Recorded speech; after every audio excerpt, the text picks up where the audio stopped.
Please friend हमारे channel को like करें एंड सब्सक्राइब करें। बेल आइकन को भी दबा दें ताकि नया वीडियो तुरंत पा सके आप। बहती हवा सा था वो। कल ही इरफान खान का निधन हुआ था और आज दोबारा से एक और दुखद खबर सामने आई है। फिल्मी जगत के एक और जाने माने कलाकार और रणबीर कपूर के पिता ऋषि कपूर का आज निधन हो गया है। जी हां दोस्तों, आपको लग रहा होगा कि क्या मैं कोई मजाक कर रहा हूं, लेकिन ऐसा नहीं है। ये सच्चाई है कि ऋषि कपूर अब हमारे साथ नहीं रहे। चिट्ठी न कोई संदेश, जाने वो कौन सा देश जहां तुम चले। और साथ में अगर आप भी ऋषि कपूर के एक बहुत बड़े फैन रहे हैं तो हमारे साथ उनके लिए दुआ करते हुए कमेंट में RIP जरूर लिखें। 2020 का ये साल न जाने और कितनी दुखद घटनाएं साथ में लेकर आएगा। पहले कोरोना की ये महामारी और उसके बाद फिल्मी जगत के दो बड़े दिग्गज कलाकारों का निधन।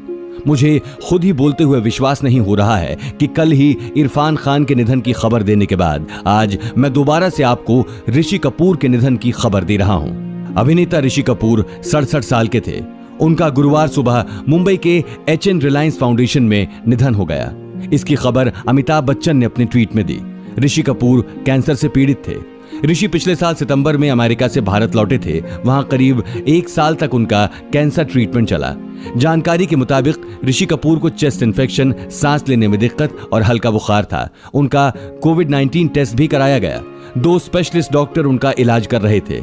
पिछले गुरुवार से उनकी सेहत खराब बताई जा रही थी। उन्हें भर्ती भी कराया गया था, लेकिन 4 घंटे बाद डिस्चार्ज कर दिया गया था। अस्पताल जाने के लिए महाराष्ट्र सरकार ने उन्हें स्पेशल पास भी जारी किया था। उनकी मेडिकल रिपोर्ट BMC और हेल्थ डिपार्टमेंट को भी भेजी गई थी। 2018 में ऋषि कपूर को कैंसर हुआ था। इलाज के लिए वो अमेरिका गए थे। वहां 11 महीने रहने के बाद पिछले साल सितंबर में भारत लौटे थे। अमेरिका में पूरे वक्त उनके साथ पत्नी नीतू ही थी। बेटा रणबीर कपूर कई बार उनसे मिलने न्यूयॉर्क गया था। कुछ दिनों पहले ऋषि ने एक इंटरव्यू में कहा था, अब मैं बहुत बेहतर महसूस कर रहा हूं और कोई भी काम कर सकता हूं। सोच रहा हूं कि एक्टिंग दोबारा कब शुरू करूं। पता नहीं लोगों को अब मेरा काम पसंद आएगा भी या नहीं। न्यूयॉर्क में मुझे कई बार खून चढ़ाया गया था। तब मैंने नीतू से कहा था, उम्मीद करता हूं कि नए खून के बावजूद मैं एक्टिंग नहीं भूलूंगा।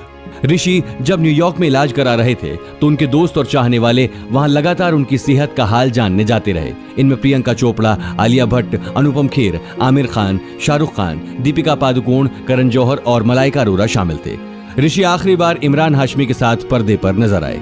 ऋषि कपूर फरवरी में 2 बार अस्पताल में भर्ती हुए थे। एक बार जब वे दिल्ली में एक पारिवारिक कार्यक्रम में भाग लेने गए थे तो उन्हें वहां के एक अस्पताल में भर्ती कराया गया था। उस समय ऋषि ने खुद कहा था कि वो संक्रमण से पीड़ित थे।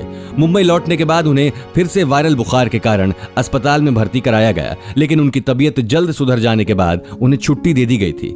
सोशल मीडिया पर लॉजिकल और अग्रेसिव कमेंट्स के लिए मशहूर ऋषि ने 2 अप्रैल के बाद ट्विटर अकाउंट पर कुछ भी पोस्ट नहीं किया। उन्होंने बीते दिनों दीपिका पादुकोण के साथ हॉलीवुड फिल्म द इंटर्न के रीमेक के काम की घोषणा भी की थी, लेकिन बहुत दुख के साथ कहना पड़ रहा है कि ऋषि कपूर अपनी ये फिल्म पूरी नहीं कर पाए। आज की वीडियो में बस इतना ही दोस्तों। अगर आप भी ऋषि कपूर के फैन रहे हैं तो इस वीडियो को लाइक करिए और हमारे साथ उनके और उनके परिवार के लिए दुआ करते हुए कमेंट पर RIP जरूर लिखें। धन्यवाद।